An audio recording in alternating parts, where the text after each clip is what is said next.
Boris Johnson England के प्रधानमंत्री थे, लाइन लग के वैक्सीन लगवाए थे।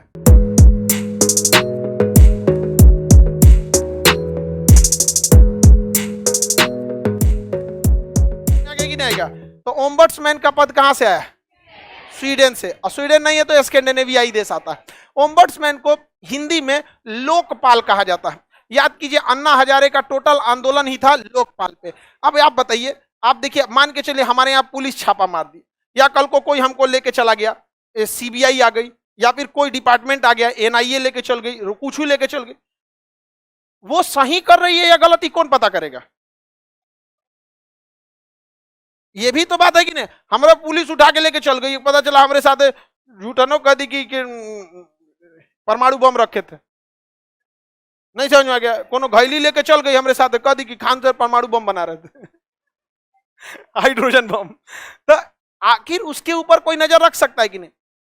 तो जो नजर रखे उसे जरूरी है कि उसके ऊपर कोई सीनियर ना हो, वरना सीनियर रहेगा ना तो तुरंत काम खत्म, नेतवा सबको समझ जाएगा। क्योंकि गृह मंत्रालय के अंडर में आप कोई भी अधिकारी बन जाइए, आएंगे गृह मंत्रालय के अंडर में, कोनो डिपार्टमेंट में चलिए, आइएगा किसमें?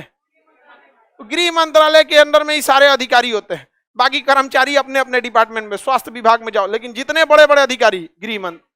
तो स्वीडन ने क्या किया, अपने देश में जितने जज थे उन जजों को, कुछ कुछ जजों का एक ग्रुप बनाया और उन्हें क्या कह दिया? लोकपाल।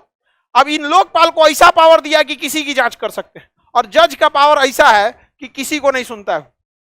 जज का पावर ऐसा सुन ही नहीं सकता, ना आप जज को आदेश दे सकते, ना जज को फोन कर सकते, कुछ भी नहीं कर सकते आप जज को। झाड़ देता है तुरंत यहाँ पे जज। और कई जज ऐसा होते हैं उन लोगों के दिमाग में बैठा लेकिन तू आओ हम तोरा झड़बे करेंगे। समझ में आ गया कि नहीं? जज का स्वभाव अलग हो सकता है, कुछ जज बहुत भड़कीले स्वभाव के होते हैं, कुछ बहुत प्रेम से बात करते हैं, लेकिन जज जब फैसला देता है ना तो कानून के हिसाब से ही देता है। आप उसके स्वभाव से आप उसे नहीं जज करिएगा, किसी किसी का स्वभाव अलग होता है, लेकिन फैसला। अब डॉक्टर को देखिएगा ना, कोनो डॉक्टर बहुत प्रेम से इंजेक्शन लगाता, बाबू कुछ नहीं होगा आराम से, और कोनो आएगा मूडियल, उसको कोई मतलब नहीं, सामने दवाई भरेगा, घूम जाओ, घूम दिया, चल दिया नहीं समझ में आया, चल दिया। लेकिन ओवरऑल में दोनों में बीमारियां आपका सेम इलाज होगा, उस स्वभाव का अलग हो सकता है। समझ में आ गया कि नहीं? तो यहां जजों का एक ग्रुप बना के क्या बनाया गया? लोकपाल। और उस पर कोई आदेश नहीं दे सकता था, इसी की मांग थी। खत्म मांग सब। अभी कोई अधिकारी कुछ भी करे किसी को पता नहीं। लोकपाल का पावर इतना है कि प्रधानमंत्री को रोक दे, ऑफिस में घुस के साइड हटिए, बोलेगा एक कुर्सी पे शांति से बैठिए तो बैठेंगे चुपचाप, पूरा ऑफिस जांच कर देगा। इसलिए नॉर्वे स्वीडन को देखिएगा, लोकतंत्र का जब लिस्ट आता है तो टॉप 5 में यही रहते हैं सब, नॉर्वे, स्वीडन, फिनलैंड, डेनमार्क। मतलब यही, कभी ये आगे रहेगा कभी वो रहेगा, बट यही रहेंगे सब, क्योंकि यहां रियल में लोकतंत्र है। और हमारा लोकतंत्र भी बहुत युवा है, हम लोग लोकतंत्र में रहते हैं, लेकिन जो लोकतंत्र वाली फील है 100% वो अभी भी हमारे यहाँ कम है, क्योंकि अभी हम लोकतंत्र, युवा लोकतंत्र। हमारे यहाँ अभी कोई एक सांसद आ गया, मंत्री आ गया तो सारा लोकतंत्र खत्म। वो ऑटोमेटिक, लोकतंत्र में तो जनता में सब बराबर, वो ऑटोमेटिक सबसे ऊपर हो जाएगा। बोरिस जॉनसन इंग्लैंड के प्रधानमंत्री थे, लाइन लग के वैक्सीन लगवाए थे, और उसमें एक वैक्सीन।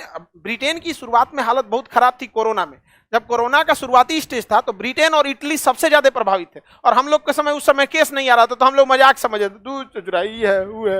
और जब भारत में आया तो रुला दिया हम लोग को। हम लोग को फर्स्ट फेज में ज्यादा लॉस नहीं हुआ था, सेकेंड फेज में बर्बाद कर दिया भारत को डेल्टा वेरिएंट। तो फर्स्ट फेज में जब वैक्सीन लगा रहे थे ना बोरिस जॉनसन, तो एगो समनुआ खड़ा तो पकड़ लिया उनसे, कहा कि किस काम का मैनेजमेंट करते हैं आप। झाड़ दिया प्रधानमंत्री को अपने यहाँ, और चुपचाप सुन रहा था। अब वहां बोल भी नहीं सकते आप, समझे? रीजन क्या, जनसंख्या भी कम है, सब पढ़े लिखे हैं, सब सेटल्ड है। हमारे यहाँ क्या है, जनसंख्या इतनी ज्यादा है कि देश का एक बड़ा हिस्सा केवल जीने खाने से मतलब रखता है, तो बहुत सारी चीजें होती। तो भारत में आप बताओ मित्रों, लोकपाल होना चाहिए कि नहीं होना चाहिए? हाँ, बिल्कुल होना चाहिए, होना चाहिए, लेकिन है अभी नहीं। लेकिन मित्रों ऐसा होना चाहिए। आगे देखते हैं, ये देश कौन सा हो गया? डेनमार्क। बताइए, फिनलैंड को जब चारों ऑप्शन में दे देगा तो किसे छाटेंगे? फिनलैंड। झीलों का देश, आगे बढ़े।